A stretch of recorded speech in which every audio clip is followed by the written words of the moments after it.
Hello and welcome to another episode of Reporting Depp v Heard. My name is Nick Wallace and I am very, very cold. Outside Fairfax County Court, it's blowy. The temperature is nothing like it was at the weekend, so I'm not going to spend too long telling you what's coming up over the course of this episode, other than to say that we finally got Johnny Depp in court. Just under 3 hours of testimony from him. Very different to the UK courts. He gets to basically tell his life story without much in the way of challenge, a few soft questions lobbed at him. So we heard about his upbringing, the abuse he suffered from his mother, and we then heard about how he got famous. We heard about his substance abuse. We heard how he got really, really famous when Pirates of the Caribbean came on the scene in the early 2000s, and we heard how he met Amber Heard and fell into a relationship with her. To debrief us on all of that is Becca, a very lovely lady who I met 7 days ago in the queue to get into court. We spent 2 hours sitting on a freezing cold park bench in the queue for court this morning, and so I decided that the best thing to do was sit down on another park bench with her and go through the afternoon's events. Oh, here we are for another park bench interview with Becca, who I met on the very first day, who I queued up with this morning in the very, very early hours. But I think you got your money's worth today, didn't you, Becca? Tell me about the whole experience of finally seeing Johnny Depp on the stand. Well, he's definitely a thinker when he speaks. He is eloquent and polite. Do you want to look there? I don't know, you can look there if you want. I'm creeping towards you because I want to get the microphone to be able to pick up what you're saying. He seems super sweet and kind, and they're definitely character building right now as their portion of his testimony, and they're telling about his life. And in fact, someone sneezed in the courtroom, and he paused and said, "Bless you." And it was just the cutest little, polite gesture. He's such a gentleman, I was astounded because in the UK system, you go in there, you don't get the character building, you get the cross-examination straight away, tell me how long you've been beating your wife style questions. Right. Whereas this was very much, tell me about your childhood, tell me about how you met Amber Heard. What did you, what struck out from you from that testimony? Because I thought the love story, the beginning of that love story with Amber Heard was something that I don't think we've heard before properly, was it? Oh, well, I've heard a majority of it just because I've followed a lot of his interviews and other things. But I definitely do believe that he really, truly loved her, and she matched his personality at the time, whether she did it in a manipulative way or in a genuine way. She and him shared a lot in common at the beginning, and that intrigued him. So, I don't know. I felt it was a genuine, like, he loved her, and that does look good to the jury, in my opinion. He's not starting off on the stands with anger and hate and disgust. I mean, he's you can see even in his facial expressions when he's recalling those sweet moments and sweet gestures she used to do, like, he really truly felt those things. Now, the journalist in me loved the fact that he based the Captain Jack Sparrow character on Wile E. Coyote. Had you heard that before? I've heard snippets of all the little things that he's kind of pulled into the character. Yeah, we know Keith Richards is obviously a big influence, but Yeah. the idea that it was Wile E. Coyote I thought was quite interesting. I heard Pepe Le Pew before, but I'm not sure I heard the Wile E. Coyote, but that makes sense. And he came up with some good lines like, one moment you're Cinderella and then 0.6 seconds later you're Quasimodo. That's how he speaks. But I love that he said that because it's very true. I don't know if it's like this overseas, but in America, cancel culture goes hardcore. All somebody has to do is utter anything about somebody else, and automatically we don't even ask for evidence or proof. Like, automatically in America, people are like, "Oh my God, he did something," or or petitions are started to cancel people from their career. So. He went into some detail about his traumatic childhood, the abuse that he suffered from his mother, which I think is kind of well known, but also his rise to fame, how he went from being very well known, to being quite well known after 21 Jump Street, to being very well known to then Pirates, which obviously was a game changer. It was like Beatlemania, you know, how big the Beatles were and the crazy fans and the screaming and the chaos, and probably how he felt in public, being uncertain at first of his own security and safety, but then realizing that these people are actually loving, kind people. I saw that in his career. I've followed his career since, I was born in 86, so forgive me, but I haven't followed his career since 86, but for a very long time. Early 90s, I would say, is the first time frame I remember seeing him. I was probably like 5 or 6 when I first saw him on TV. He is one of my favorite actors, and always has been.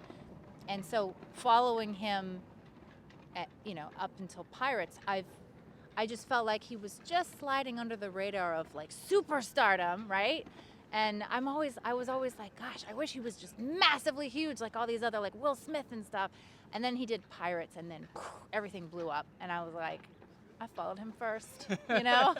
You didn't abandon him then? No.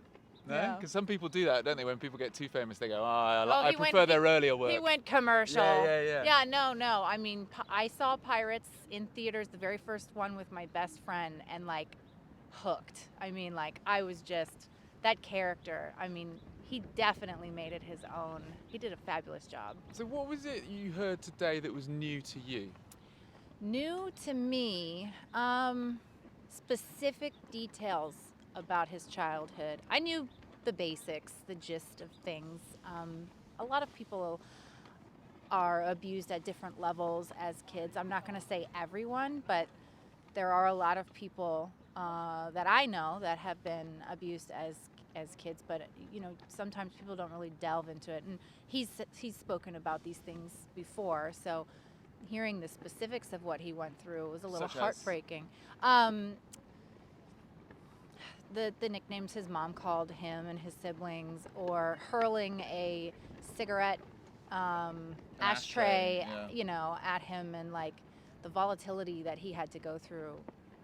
I understood abuse, which to me would be, you get beaten with a belt and there's blacks and blues, but it sounds like it was much worse. She was throwing things, and Yeah, it does sound an extraordinarily difficult upbringing.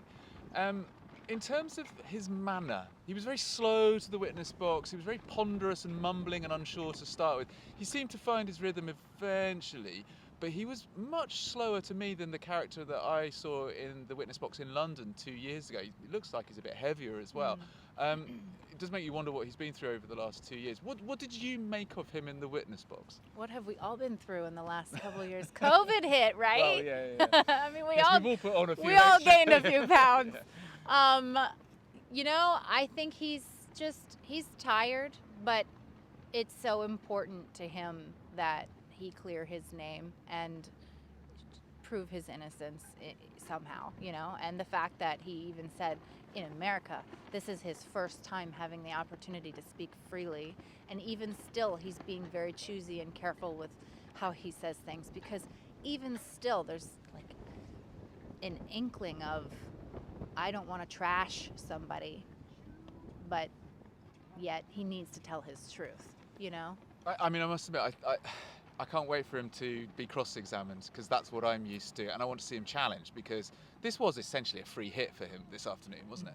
Yeah. I'm not saying that's a bad thing, but it was. No, He got to tell his own story and shape it the way he wants to. It's character building for sure, and I believe that they are taking pieces from the UK in how they were trying to portray him, and they're, But clearly the jury know nothing about the UK trial. It's not being mentioned at all. And so obviously there's been a court order saying that does not happen in front of the jury. With what the lawyers know from the UK trial, they're able to touch on certain details that the other side might touch on, regardless if they're allowed to speak about it. And so I think that they're trying to hit any of the bases that character assassination is very popular when you're being cross-examined, obviously, and so they're trying to build the blocks of him, and hopefully not be able to assassinate his character. I mean, one thing I have to say I was delighted by was the fact that he wasn't constantly interrupted. There were a few objections, but it hasn't been like with all the other witnesses. I don't know why that's happening. I presume they're going to do the same to Amber Heard. They're going to leave her alone and let her tell her story. What's interesting is and I'm on Johnny's side, so forgive me for saying this, but there were a lot of moments of hearsay coming from him that other witnesses wouldn't have been allowed to get away with. Yeah, and that made me a little bit curious, but at the same time, I'm hoping, or I don't even know. I'm not hoping, but I just, respect to me on both sides is important. It's like playing a game of chess. There are certain rules, and if one side is doing something, the other side should be allowed to do something as well. So I do hope for fairness, although, again, I'm Team Johnny, so it is what it is, right? Well, listen, I'm really, really grateful to you for the debrief. My fingers are now freezing. I know, and it's I'm so starting cold. to feel a bit silly holding this fluffy thing in front of your nose. But thank you very much for sparing the time, Becca. Thank you. Very grateful. All right. Right then, don't forget, if you haven't already signed up to the newsletter, you can find it at reportingdeppvheard.net/newsletter. There's a website there with links to all the various activities that are going on around this trial. Tomorrow we're going to have Johnny Depp on the stand again. At some point his examination will finish, and then he will be rather more robustly cross-examined by Amber Heard's counsel, who will no doubt spend a lot of time dwelling on his drug abuse and the text that he sent, and of course the alleged violence and sexual violence towards Amber Heard. It's going to be an interesting couple of days. Do come back to Reporting Depp v Heard for more after the close of day's play tomorrow. Ta-ra!